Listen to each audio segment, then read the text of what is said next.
Génesis capítulo 1 al capítulo 11 vamos a encontrar de que va a hablar de tres rebeliones, que por lo general uno no suele pensar en tres rebeliones cuando piensa acerca del mundo espiritual o la rebelión de los seres espirituales. Pero nos vamos a dar cuenta que hay tres rebeliones y en cada una de esas rebeliones en realidad hay una participación tanto humana como espiritual. En algunas de estas cosas que vamos a hablar, específicamente en Génesis capítulo 6, cabe mencionar de que hay posturas, perspectivas. Yo les voy a explicar por qué creo lo que yo creo acerca de este pasaje. Pero bueno, si piensas algo distinto, digamos que no pasa nada. Pero vamos a ver cómo sí tiene implicaciones eso, incluso hasta en el Nuevo Testamento.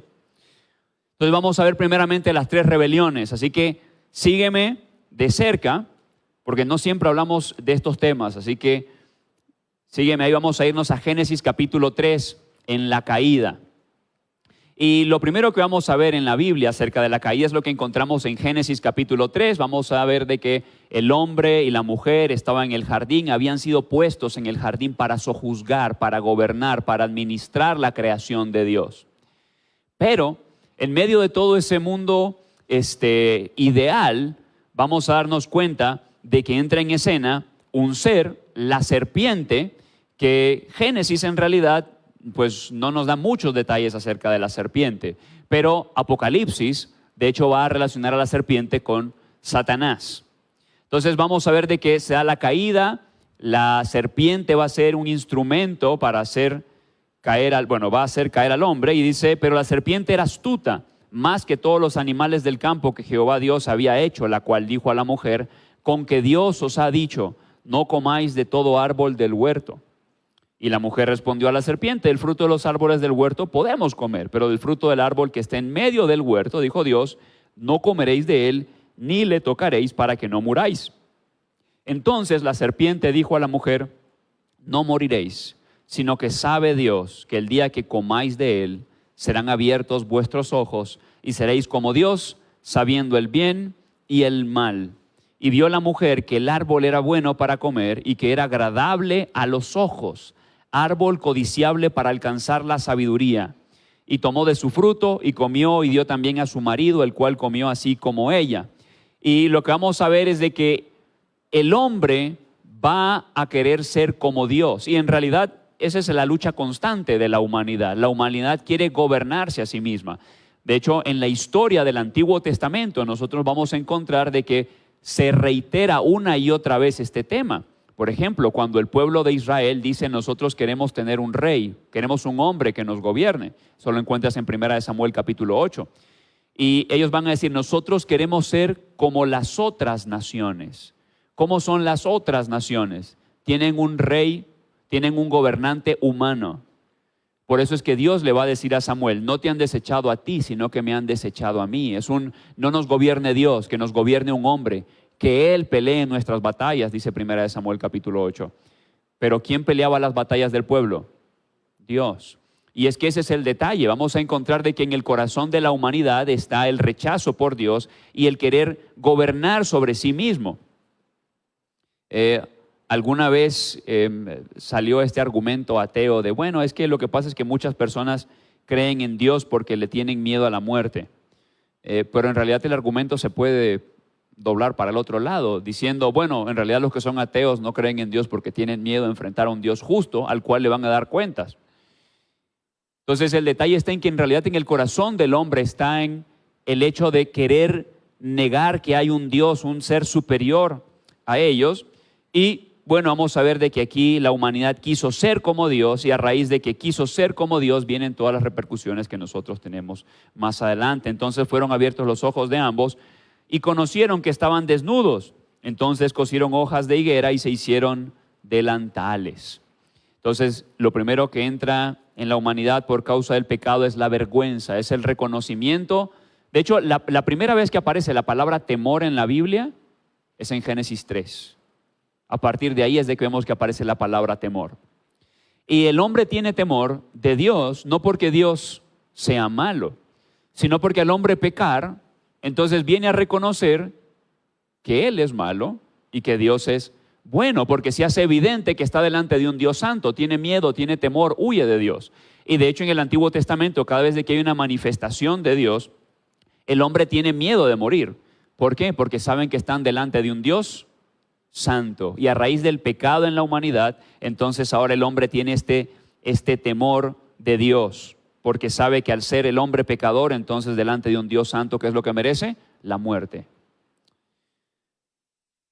Posteriormente dice, y oyeron la voz de Jehová Dios, que se paseaba en el huerto al aire del día, y el hombre y su mujer se escondieron de la presencia de Jehová Dios entre los árboles del huerto.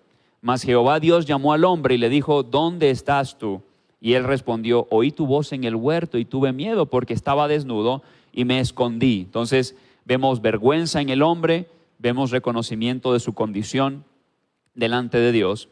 Y Dios le dijo, ¿quién te enseñó que estabas desnudo? ¿Has comido del árbol que yo te mandé no comieses? El hombre respondió, la mujer que me diste por compañera me dio del árbol. Y bueno, esto en realidad ya lo hemos visto en predicaciones anteriores. El hombre, ¿qué es lo que va a hacer? Se va a portar como los machos y va a aceptar su responsabilidad, ¿verdad que sí?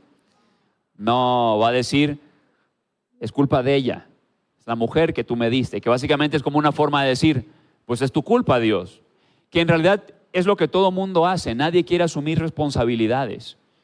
El que lucha con algún tipo de enfermedad tiene resentimiento contra Dios porque dice, ¿por qué Dios permitió esta enfermedad? O sea, al final el culpable es Dios para todo mundo.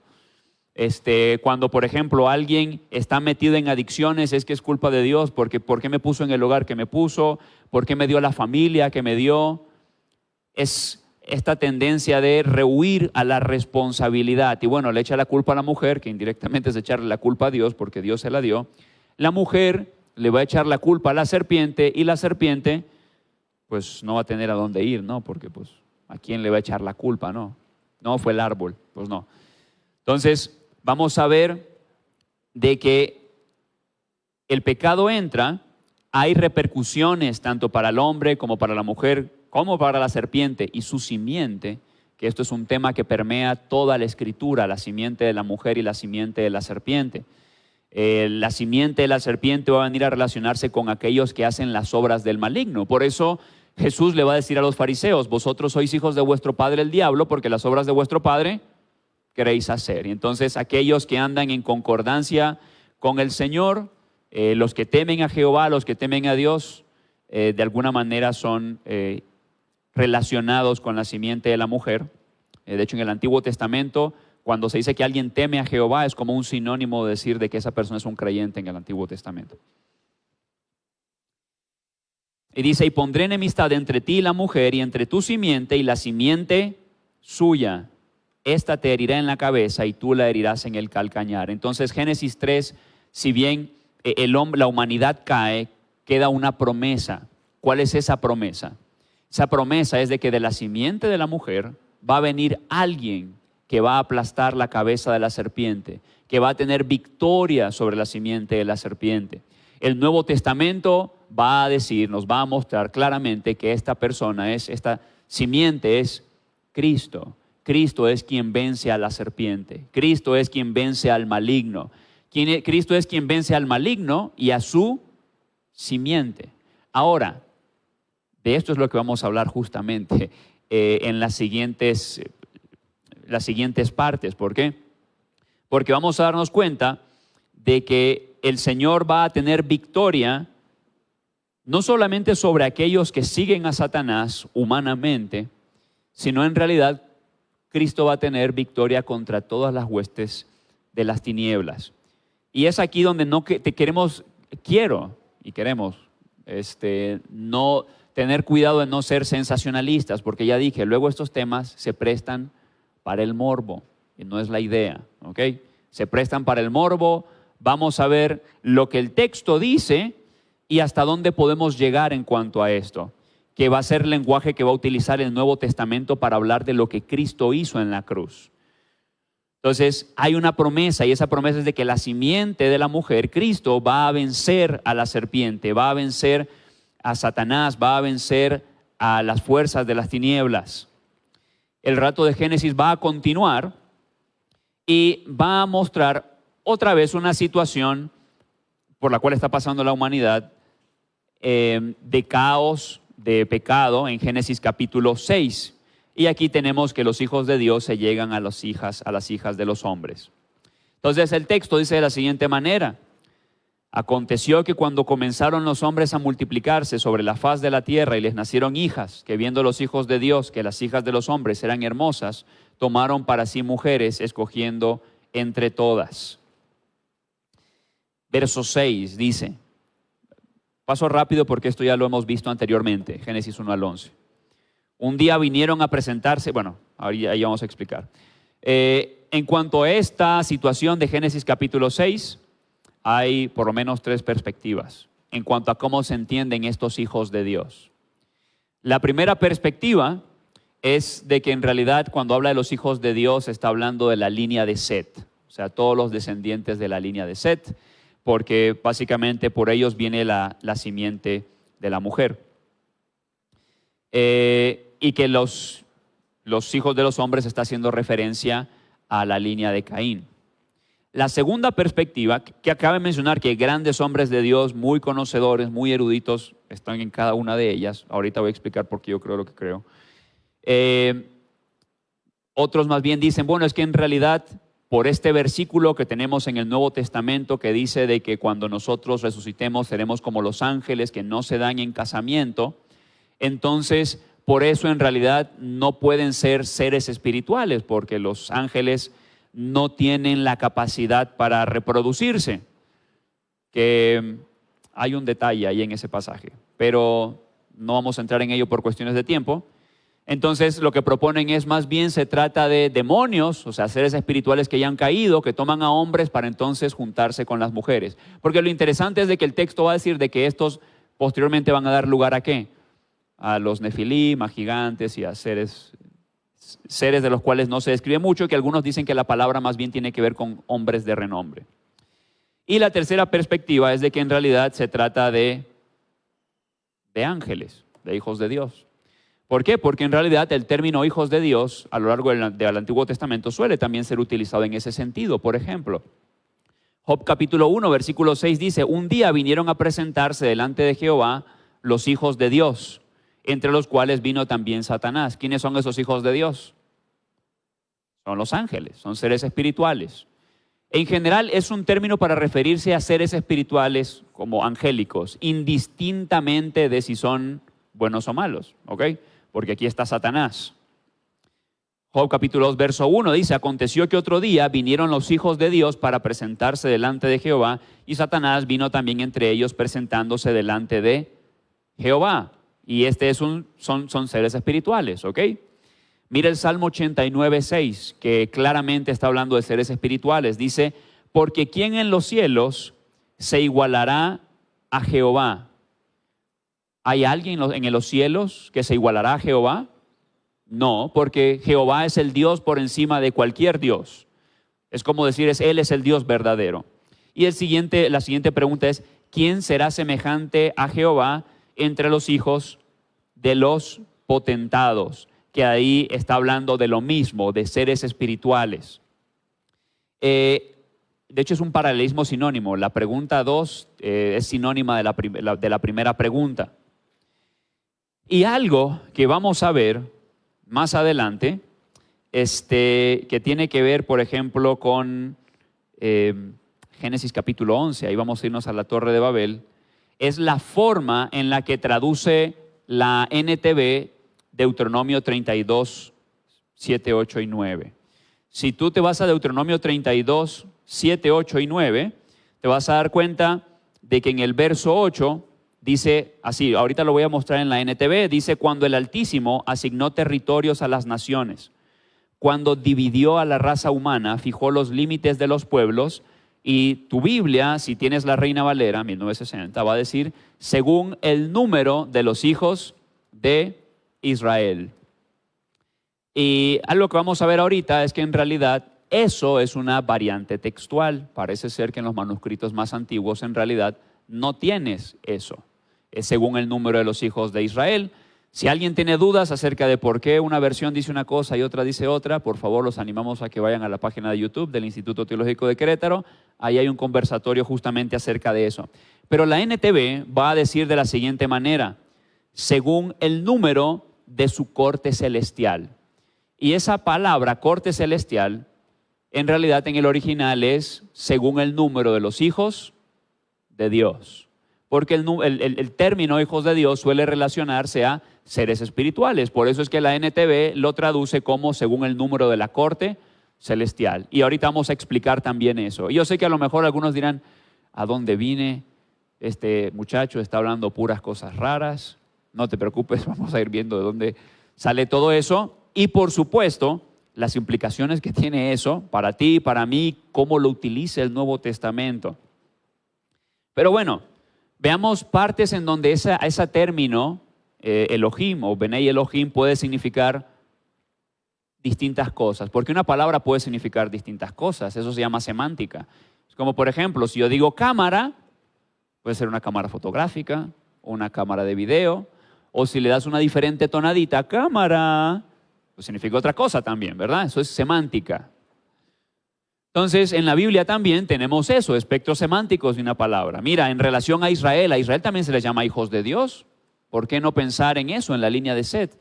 Si en Oseas 1:1 hace referencia a Israel. También en algunas partes parece hacer referencia a reyes. En Salmos 2:7, 7:14, Primera de Crónicas 17:13. Algunos pasajes debatidos en donde se discute si está hablando de ángeles o de reyes. Personalmente creo que sí habla de seres espirituales, el Salmos 82:1 y 6. Pero bueno, si la palabra o si la expresión se puede traducir de diferentes maneras, ¿por qué en Génesis 6 interpretarlo como que en realidad habla de seres espirituales?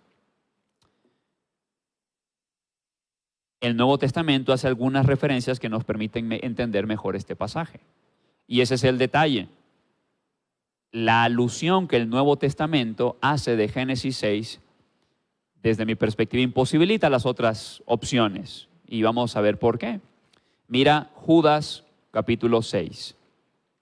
Y a los ángeles que no guardaron su dignidad, sino que abandonaron su propia morada, los ha guardado bajo oscuridad, en prisiones eternas, para el juicio del gran día. Entonces, recordemos, Judas es un autor, es uno de los autores del Nuevo Testamento, el autor humano. Sabemos de que el autor es en realidad Dios, el Espíritu Santo. Pero Judas va a decir esto, y Judas va a decir esto como un argumento para hablar en contra de la falsa doctrina o también de malas conductas de algunas personas que se hacen llamar creyentes. Y Judas dice esto, y a los ángeles que no guardaron su dignidad, sino que abandonaron su propia morada. Y la pregunta es, ¿y de dónde Judas sabe esto? ¿De dónde Judas sabe de que hubieron ángeles que abandonaron su propia morada? Bueno, de Génesis 3. Bueno, pero es que en Génesis 3 no habla de ángeles que abandonaron su morada, habla de la serpiente. O bueno, a lo mejor lo sabe porque Judas conoce Ezequiel 28 o conoce Isaías 14, que se le suele atribuir a seres espirituales, que en realidad habla de reyes y posteriormente habla de seres espirituales, pero inicialmente habla de reyes humanos, esos pasajes, no de ángeles, aunque en segundo plano sí habla de seres espirituales. Pero bueno, ahí surgía la pregunta, ¿y de dónde lo saca Ezequiel o de dónde lo sabe Isaías? Bueno, porque Dios se lo mostró. Bueno, cuando tú te pones a estudiar la Biblia te vas a dar cuenta que los autores bíblicos lo que suelen hacer es hacer alusión a contextos anteriores de lo que ya está escrito.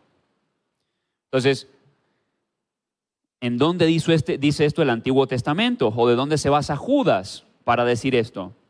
¿Cómo podría la audiencia saber de qué hablaba Judas? O sea, ¿cómo saben los que están oyendo a Judas de qué está hablando Judas? Cuando les dice que, oye, como ustedes saben, y a los ángeles que no guardaron su dignidad, sino que abandonaron su propia morada, los ha guardado bajo oscuridad en prisiones eternas, bajo el juicio del gran día. Si les está hablando de eso es porque de alguna manera los que escuchan, pues saben de lo que está hablando Judas, ¿no? Bueno, es porque en realidad no solo el judaísmo y la iglesia cristiana siempre había entendido Génesis 6 como que estaba hablando de seres espirituales o ángeles. una evidencia de eso lo podemos ver en Antigüedades. Antigüedades es un texto antiguo de un autor llamado Josefo, que era judío, y él dice así: porque muchos ángeles de Dios acompañaron a las mujeres y engendraron hijos, que resultaron ser injustos y despreciadores de todo lo que era bueno a causa de la confianza que tenían en su propia fuerza. Porque la tradición la tradición se refiere a que lo que siempre hemos interpretado acerca de Génesis 6 es que estos hombres hicieron lo que se asemejaba a los actos de aquellos a quienes los griegos llaman gigantes. Básicamente lo que está haciendo Josefo es decir, bueno, lo que pasa es que los griegos tergiversaron la historia, pero en realidad las cosas ocurrieron de esta manera. Josefo está diciendo según la tradición, o sea, como nosotros siempre habíamos entendido Génesis 6 de esta manera. La gramática hebrea de Génesis 6, dice John D. Berry, podría indicar que la descendencia de estas uniones son los Nefilim, que se consideraban cuasi divinos y poseían una estatura inusual. Esta fue la opinión dominante de los pensadores judíos y cristianos hasta después del siglo IV, después de Cristo, cuando el padre de la iglesia, Agustín, defendió una alternativa. O sea, en realidad siempre se creyó esto hasta el siglo IV. Agustín fue el que dio una propuesta diferente, donde él dijo que en realidad los hijos de Dios era más bien la línea de Set. Y parece ser de que Pedro, en capítulo 2, verso 4, habla de esto. Porque mira lo que dice: porque si Dios no perdonó a los ángeles que pecaron, sino que arrojándolos al infierno los entregó a prisiones de oscuridad para ser reservados al juicio. La palabra que ahí aparece como infierno es la palabra tártaro. Esa palabra tártaro en realidad es la única vez que aparece en la Biblia. En ningún otro momento se suele utilizar la palabra tártaro. En otras partes, en tu Biblia, donde dice infierno, o se utiliza Hades, o se utiliza Gehenna, pero nunca tártaro. Tártaro solamente aparece en 2 de Pedro 2:4. Y esta palabra se utiliza para hablar de estos ángeles que pecaron. Y esta palabra tártaro, una vez más, si yo utilizo una palabra es porque yo estoy asumiendo que tú conoces la palabra, ¿ok? Si yo te digo cámara, bueno, estoy asumiendo que tú sabes lo que significa eso, ¿no? Entonces, si Pedro está utilizando esa palabra, él asume que su audiencia sabe de dónde saca esa palabra. Y esa palabra, aparte de la Biblia, solamente se encuentra en otro documento, que es en documentos extrabíblicos, que evidentemente no son canónicos. No estamos diciendo de que con esos libros debamos predicar, no estamos diciendo de que eso sean la palabra de Dios inspirada, inerrante, sino que en realidad esa literatura pseudoepigráfica, habla de las tradiciones de los judíos, y Pedro utiliza esos documentos, o más bien las palabras que se utilizan, que se encuentran en ese documento, que es Primera de Enoc, para hablar de lo que ocurrió con los ángeles. Esta es la única ocasión de uso de esta palabra en la Escritura. La referencia parece ser a Primera de Enoc 22 o también Primera de Enoc 21, en donde se menciona la visión del lugar del castigo de los ángeles. En realidad esta palabra solo se utiliza aparte de la Biblia en literatura pseudoepigráfica, o sea, en estos libros. Vuelvo a repetir, porque mi papá siempre me decía: hijo, en un mensaje hay 3 cosas. Lo que uno quiere decir, y creo que ustedes estarán de acuerdo conmigo, lo que uno quiere decir, lo que se puede entender de lo que uno quiere decir y lo que la otra persona termina entendiendo. ¿Verdad que luego pasa eso? Bueno, vuelvo a repetirlo, no para ustedes, sino por si alguien de repente tiene la duda. No estamos diciendo que estos libros, Primera de Enoc y otros tipos de literatura pseudoepigráfica, sean canónica, inspirada por Dios, ni nada de eso. Lo que estamos diciendo es que el lenguaje que está utilizando Pedro es solo lenguaje que entenderías si tú conoces esta literatura, y por tal razón lo que Pedro está haciendo es entendiendo Génesis 6 a cómo aparece en esas tradiciones también. ¿Y cómo aparece en esas tradiciones? De que son seres espirituales, ¿ok? Son ángeles. Pero entonces, ¿por qué dice que seremos como los ángeles? Bueno, eso lo podemos platicar con un café, no para hoy. Pero mira, Te comparto lo que dice Michael Heiser, PhD en lenguas semíticas. Dice, 2 pasajes del Nuevo Testamento pueden aludir a esta tradición. Segunda de Pedro 2:4. Dios no perdonó a los ángeles que pecaron, sino que los mantuvo cautivos en el Tártaro con cadenas de oscuridad y los entregó para ser guardados para el juicio, que en realidad Tártaro sería la palabra para infierno ahí. El versículo siguiente sitúa el pecado y el castigo en la época del diluvio. Dios no perdonó al mundo antiguo, sino que preservó a Noé, proclamador de justicia, y a otros 7. El escritor relaciona esta ilustración con los caminos licenciosos y la lujuria contaminante y el desprecio de la autoridad. O sea, Heiser lo que está haciendo es poner el argumento de Pedro en su contexto con la interpretación de que son ángeles. Más concretamente, estableció una analogía con los pecados sexuales de Sodoma y Gomorra. Así pues, el pasaje parece indicar que el pecado angélico de naturaleza sexual en la época del diluvio, ¿por qué? Porque cuando Pedro relaciona el pecado de Sodoma y Gomorra con el pecado de estos ángeles, el punto de Pedro es pecado sexual que es ¿contra qué? Contra naturaleza. ¿Ok? No sé si me van a echar preso por eso, pero pecado que es contra naturaleza.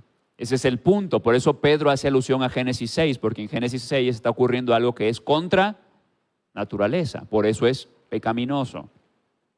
Segunda de Pedro y Judas demuestran que el episodio de Génesis 6 involucró ángeles y una decisión tomada por esos seres divinos de cruzar un límite divinamente ordenado. ¿Ok? Porque el cristiano no debe pecar. Eso no significa que no tenga el potencial para pecar.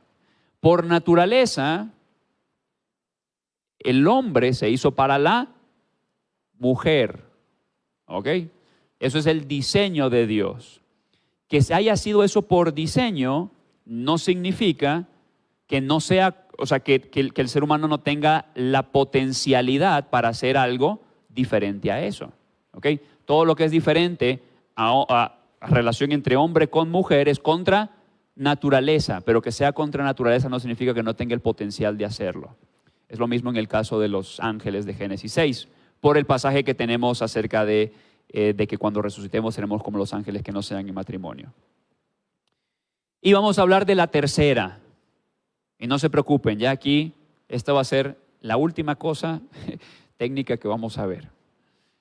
¿Por qué? Porque ahí vamos a meternos en otro detalle de las traducciones. Génesis capítulo 11, versos 1 al 9. Génesis capítulo 11 tenemos lo que se conoce como la Torre de Babel. Y en Babel todos sabemos que se da la confusión de las lenguas. Y Génesis no nos dice nada más allá de simplemente la confusión de las lenguas. Entonces, hermano, ¿de dónde usted está sacando de que Génesis 6 tiene que ver con el tema de Satanás y los demonios? Bueno, porque Génesis es parte de una obra más grande. Esa obra más grande es el Pentateuco. Cuando la audiencia que recibió el Génesis, no solamente recibió el Génesis, recibió desde Génesis a Deuteronomio. Entonces, en realidad, necesitas el panorama completo. Y mira lo que dice Deuteronomio. Acuérdate de los tiempos antiguos. Entonces, imagínate, yo estoy con Josué, lo voy a ocupar de ejemplo. Yo estoy con Josué y somos la generación que va a entrar a la tierra, ¿no? Somos la generación que vamos a entrar a la tierra. A nosotros nos es dado el Pentateuco y resulta de que Moisés aquí en el capítulo 32, que está haciendo un discurso con un poquito de dicción poética, eso se puede ver ahí, pero resulta que Moisés nos dice a Josué y a mí, acuérdense de los tiempos antiguos. ¿Qué podría ser antiguo para Josué y para mí? ¿La historia de mis padres? Acuérdate de los tiempos antiguos. No suena como tan antiguo, ¿no? Porque la historia de tus padres básicamente es lo que ocurrió en Éxodo. ¿Qué sería más antiguo que Éxodo? El Génesis. Bueno, esos son tiempos antiguos. Entonces, verso 7, ¿de qué nos está hablando? De algo que ocurrió en Génesis. Acuérdate de los tiempos antiguos. Considera los años de muchas generaciones. Por eso sé que no está hablando de la generación de mis padres. ¿Sí se ve? Así que no puede estar hablando de algo que ocurrió en Éxodo, ni en Números. Pregunta a tu padre y él te declarará, a tus ancianos y ellos te dirán, cuando el Altísimo hizo heredar a las naciones, cuando hizo dividir a los hijos de los hombres. ¿Cuándo Dios hizo dividir a los hijos de los hombres? En la Torre de Babel, ¿ok? Estamos ahí, ¿no? Torre de Babel. Estableció los límites de los pueblos. De hecho, eso lo vimos en Génesis capítulo 10. Mi hermano Edmundo habló acerca de la tabla de las naciones y cómo todas las naciones fueron divididas. Dice, según el número de los hijos de Israel. Eso dice tu Reina Valera 1960. El detalle es de que aquí hay una variante textual, porque la Reina Valera utilizó textos masoréticos, que eran textos más posteriores, o sea, menos antiguos, digámoslo así. Pero el problema está en que esto no tiene sentido con el mismo contexto. Pregunta, ¿existía Israel en Génesis 11? No, no existía Israel en Génesis 11. Si ustedes ven en algunas Biblias que tienen anotaciones abajo, se van a dar cuenta que algunos relacionan este pasaje con números. El problema está en que en números Dios no hace dividir a los pueblos o establecer límites para los pueblos. Lo que quieren hacer es relacionarlo con la división de la tierra en Canaán, pero pues no tiene sentido con eso en Génesis. ¿Sí se ve? Y luego va a decir, porque la porción de Jehová es su pueblo, Jacob la heredad que le tocó. Y aquí vamos a ver cómo esto incluso tiene que ver con lo que Dios quiere hacer para salvarnos y para redimirnos. La NTV tiene lo que ya leímos anteriormente.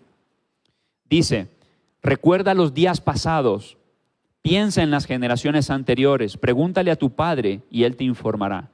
Averigua con los ancianos y ellos te contarán. Cuando el Altísimo asignó territorios a las naciones, cuando dividió a la raza humana, fijó los límites de los pueblos según el número de su corte celestial. Pues el pueblo de Israel pertenece al Señor, Jacob su posesión más preciada. Ahora, ¿por qué no traducen igual? La versión que dice, según el número de los hijos de Israel, se encuentra en textos masoréticos, siglos después de Cristo. Estos fueron utilizados en la traducción de la Reina Valera, porque eso era lo que había, no por teoría conspirativa de, mira, los cristianos querían manejarlo así. No, es porque eso era lo que había, los textos masoréticos. Los rollos del Mar Muerto, que son más antiguos, y la Septuaginta, que es previa a Cristo Jesús, dicen según el número de los hijos de Dios.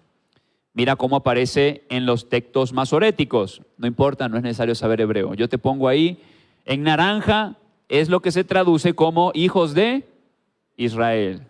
Bené Israel. Pero cuando tú te vas a un aparato crítico, que es en donde tú puedes ver cuántas variantes hay en un pasaje, en realidad te vas a dar cuenta que otros textos dicen así. ¿Qué es eso? Hijos de Dios. La Septuaginta, que es un texto más antiguo a los masoréticos, porque la Septuaginta empezó a traducirse siglo II antes de Cristo aproximadamente, también lo tiene así. No importa, no se preocupen, no es necesario saber griego. ¿Cómo traduce la Septuaginta esa parte? Agelon Theu, que es ángeles de Dios. En realidad, esta traducción de hijos de Israel es algo que surge de manera posterior y que, si te das cuenta, está como forzado en el texto. O sea, no hay forma de pensar en Israel en Génesis 11. Ahora, ¿qué tiene que ver esto, hermano? ¿Por qué estamos viendo esto? A mí, explíqueme por qué un domingo que yo vengo a la iglesia, que vengo a cantar, usted me está hablando de eso. Bueno, primero porque es el tema que tocaba. Y número dos, porque esto tiene que cambiar la forma en la que nosotros entendemos lo que ocurre en el mundo. ¿Ok? Génesis, lo que vemos son 3 rebeliones. Vemos la primera rebelión que provoca la decadencia, el pecado que entra a la humanidad, corrompe la creación. La segunda rebelión que hace que Dios decida, ¿sabes qué? Vamos a aniquilarlos a todos estos y vamos a empezar con Noé. Pero en Génesis 11, ¿cómo sigue siendo el corazón del hombre? Rebelde contra Dios. Quieren llegar hacia donde está, ¿dónde?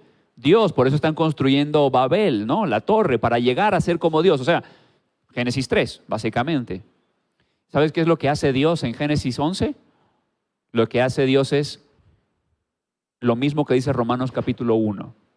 ¿Qué dice Romanos capítulo 1? Romanos capítulo 1, de que Dios, como vio de que el hombre se entregó a su pecado, o sea, seguía perseverando en su pecado, ¿qué fue lo que hizo? Los entregó a sus pasiones, a sus perversiones, a su pecado. ¿Sabes lo que Dios hizo con la humanidad en Génesis 11? Lo entregó a los demonios. ¿Ustedes quieren seguir en su pecado? Tomen lo que quieren. ¿No quieren adorar al Dios verdadero? Van a adorar a dioses falsos. No es solamente la confusión de las lenguas. Es más, este patrón es muy evidente porque en realidad cuando tú lees Génesis, nunca vas a encontrar la palabra ídolos o idolatría antes de Génesis 11. ¿Sabes hasta dónde encuentras ya ídolos e idolatría? Génesis 12, o sea, posterior a la historia de la Torre de Babel. Y les recomiendo un libro, se llama Babilonia, Misterio Religioso. Habla acerca de cómo todas las religiones que encuentras en el mundo tienen una relación o un inicio histórico en Babel. Esto es algo que tú puedes ver en la historia, ¿ok? No es simplemente alguien que se le ocurrió y se dio un viaje, ¿no? Tú lo puedes comprobar. Y Babilonia, Misterio Religioso. Y vamos a darnos cuenta de que lo que va a decir Moisés es, Dios entregó a la humanidad, a estos seres, pero mira cómo Dios no solamente hace juicio sobre la humanidad, sino que sigue habiendo esperanza. Es como Génesis 3, va a haber juicio, pero hay una simiente de la mujer que va a vencer a la simiente de la serpiente.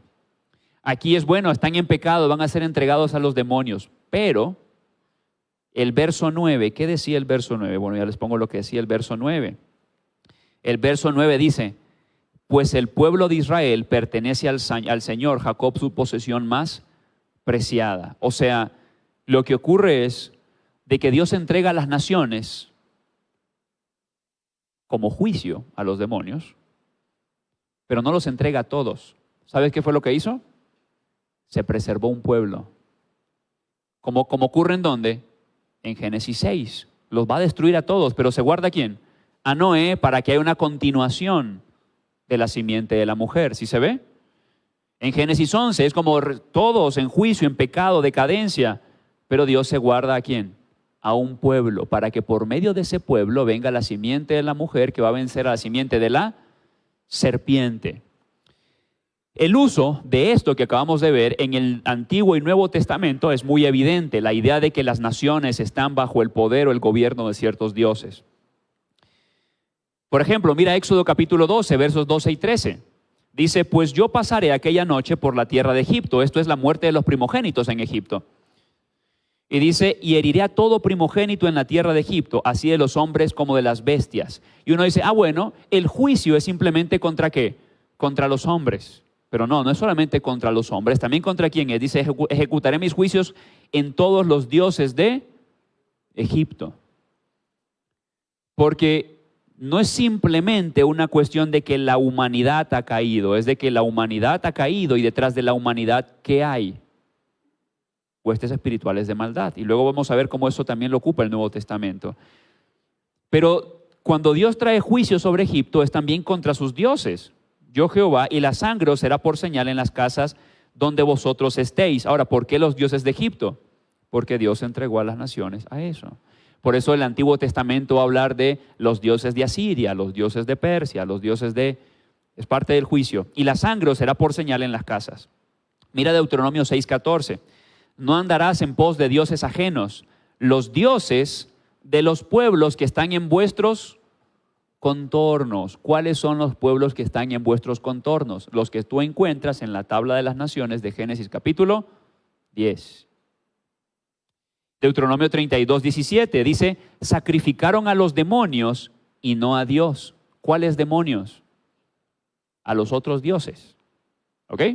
Por eso cuando hablamos de Satanás y los demonios, en Génesis tenemos que hablar de eso, porque ahí es donde surge la adoración a los demonios, cuando Dios entrega a la humanidad a su pecado, como juicio, a dioses que no habían conocido, a nuevos dioses venidos de cerca que no habían temido vuestros padres. Jueces 10:6 dice, pero los hijos de Israel volvieron a hacer lo malo ante los ojos de Jehová y sirvieron a los Baales, a Astarot, a los dioses de Siria, a los dioses de Sidón, a los dioses de Moab, a los dioses de los hijos de Amón, a los dioses de los filisteos. ¿Dónde aparecen esos pueblos?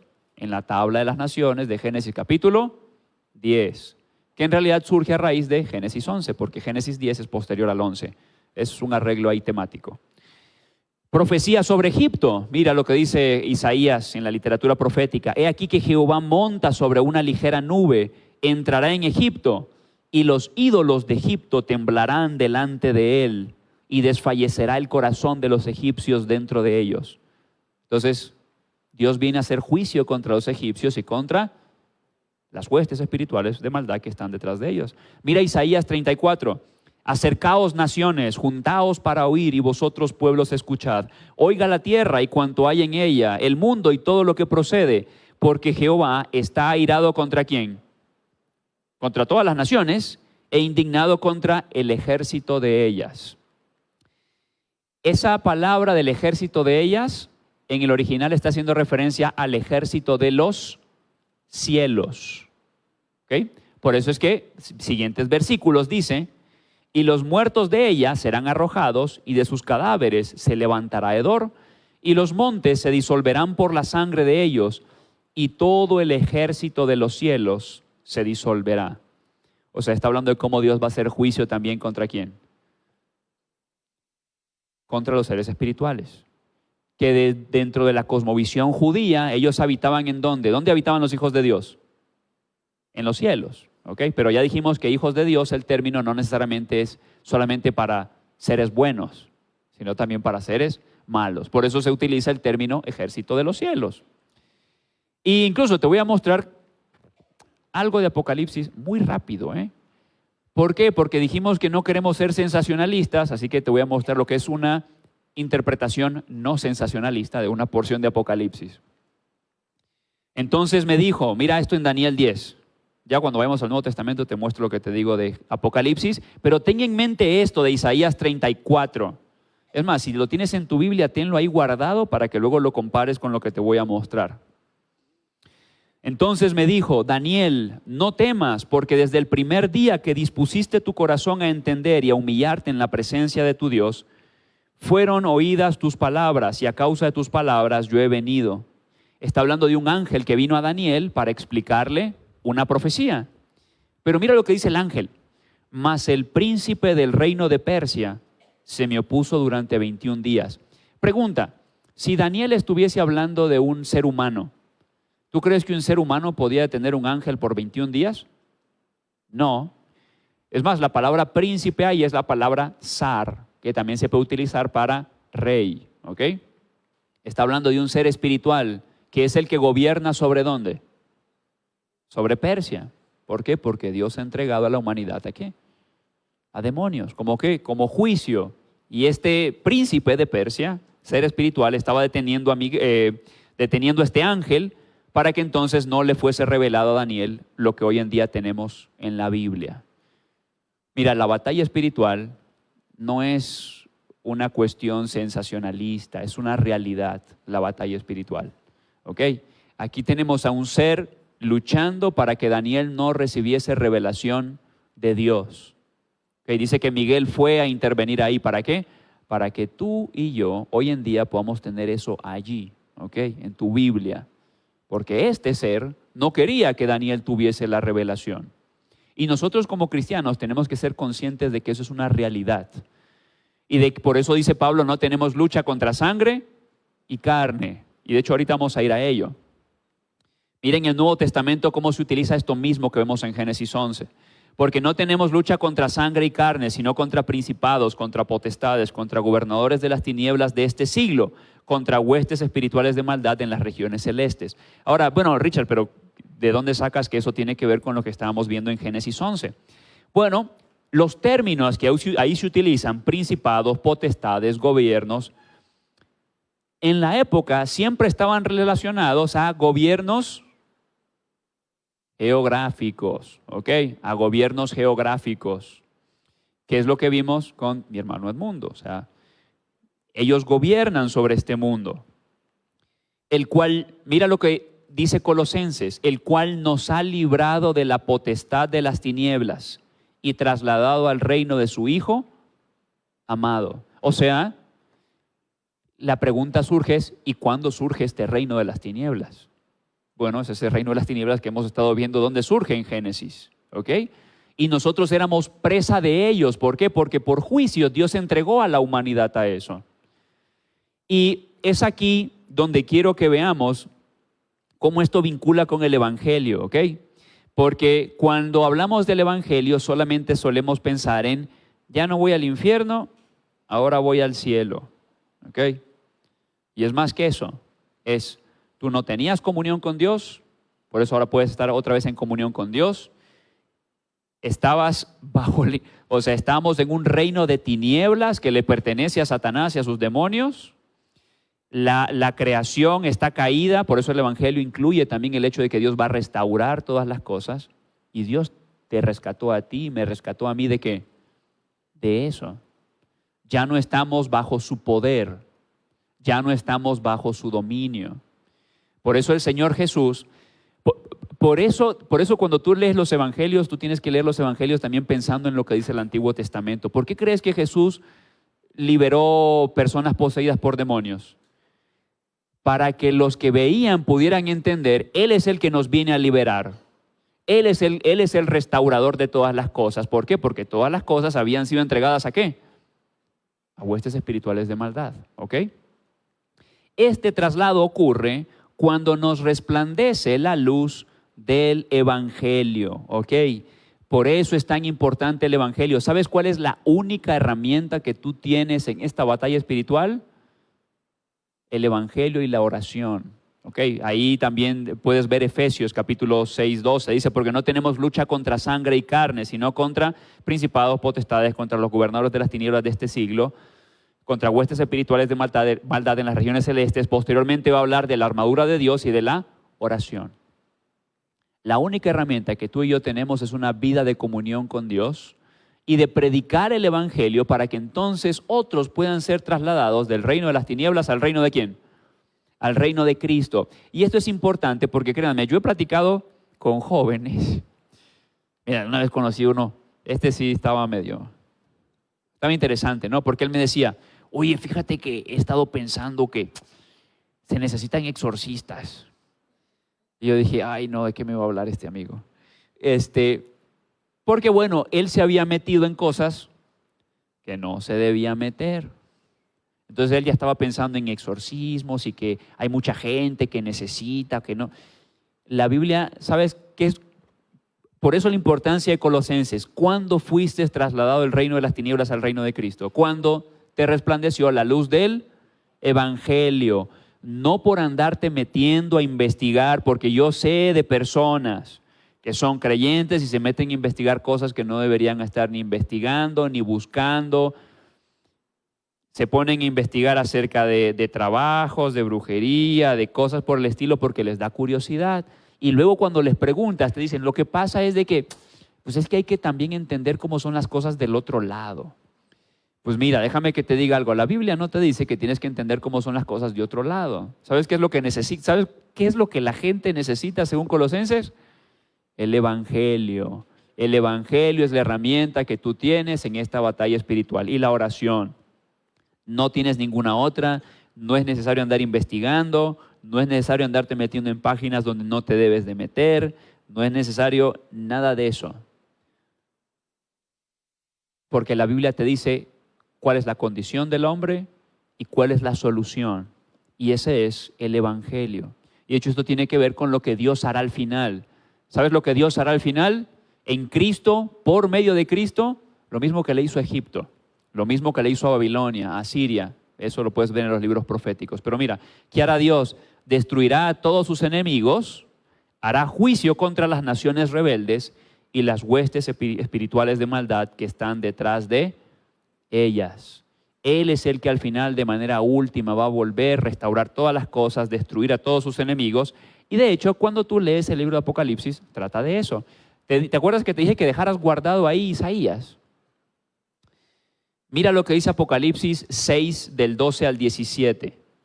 Y esto a lo mejor te anima a, no sé, estudiar un poquito más de interpretación bíblica, porque aquí hay que saber del lenguaje poético bíblico, ¿ok? Porque a veces se interpretan cosas de Apocalipsis que ni al caso. Mira, miré, dice, cuando abrió el sexto sello, los sellos de Apocalipsis.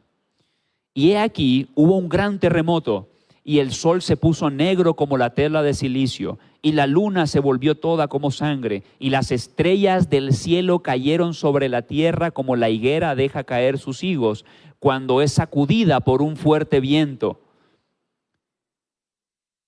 ¿Sabes qué es eso? Es una citación de Isaías 34, del 1 al 4. Eso es lo que está haciendo Apocalipsis, citar Isaías 34, del 1 al 4.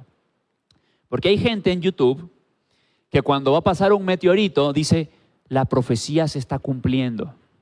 Porque Apocalipsis dice que las estrellas caerán. ¿Y qué son esas estrellas? Son meteoritos que se están cayendo y nos van a caer. Pero mira lo que sigue diciendo Apocalipsis. Dice, el cielo se desvaneció como un pergamino que se enrolla y todo monte y toda isla se removió de su lugar. Y los reyes de la tierra y los grandes, los ricos, los capitanes, los poderosos y todo siervo y todo libre, mira, todos aquellos que están huyendo ¿de qué? Huyendo porque están viendo que caen las estrellas, ¿no? Pero mira lo que dice. Dice, dice, y todo libre se escondieron en las cuevas y entre las peñas de los montes. Y decían a los montes y a las peñas, caed sobre nosotros y escondednos del rostro de aquel que está sentado sobre el trono y de la ira del Cordero, porque el gran día de su ira ha llegado y ¿quién podrá sostenerse en pie? Entonces mira la lógica de entenderlo así. Están cayendo meteoritos. Entonces vamos a escondernos a los montes y a las peñas. Y nos vamos a ir a esconder a los montes y a las peñas para que no nos caiga un meteorito, sino que nos caiga el monte y nos muramos porque nos cayó el monte y no nos cayó el meteorito. ¿Está mejor eso? ¿Verdad que no? Es porque no tiene nada que ver con eso Apocalipsis, ¿ok? Entonces cuando ustedes vean esos videos sensacionalistas no, un meteorito se está cumpliendo la profecía de Apocalipsis 6, no tiene nada que ver, ¿ok? ¿Sabes de lo que está hablando Apocalipsis? Es una citación a Isaías 34. Y en Isaías 34, ¿sabes qué representa la caída de las estrellas? Dios está haciendo juicio ¿contra quién? Contra el ejército de los cielos. Por eso es de que ellos están huyendo. Porque en el lenguaje lo que está dando a entender es, igual que en Isaías, viene el santo y el santo viene a hacer juicio contra las naciones y contra las huestes que están detrás de ¿quiénes? De las naciones. De eso te está hablando, ¿ok? Y todo eso lo entiendes sabiendo de que las naciones han sido entregadas a esto. Recapitulando lo que hemos visto. Ahora sí. Las naciones han sido entregadas a huestes de maldad. Esta era una realidad en el Antiguo Testamento y esta es una realidad actual. Cuando tú compartes el Evangelio, eso es una lucha espiritual. Tú estás siendo instrumento de Dios para que personas sean trasladadas del reino de las tinieblas al reino de Cristo. Esto no es sensacionalismo. Mira, yo te voy a decir algo. Las personas que están involucradas en el ministerio saben que cuando se va a predicar el Evangelio, siempre pasa algo. Que va a llover, que se daña el equipo de sonido, que te va a caer las figuras del Estado porque es prohibido que andes predicando si no pediste el permiso de no sé qué. Miren, si ustedes alguna vez se han involucrado en eso, alguna vez les ha tenido que pasar porque ¿saben qué? Esto es real. Esto no es mentira, esto no es cuento. Lo que pasa es que la hacen de emoción, ¿no? No, eso pasa, ¿eh? Y mira, si tú puedes platicar incluso con misioneros transculturales, te pueden contar cosas más gruesas, porque esto es real. Es una lucha espiritual. No estamos jugando. Y el problema está en que muchas veces queremos jugar a la iglesia. Pero esto es algo real, ¿ok? La Escritura muestra que la obra de Cristo ha sido para librarnos y trasladarnos del reino de las tinieblas al de Cristo.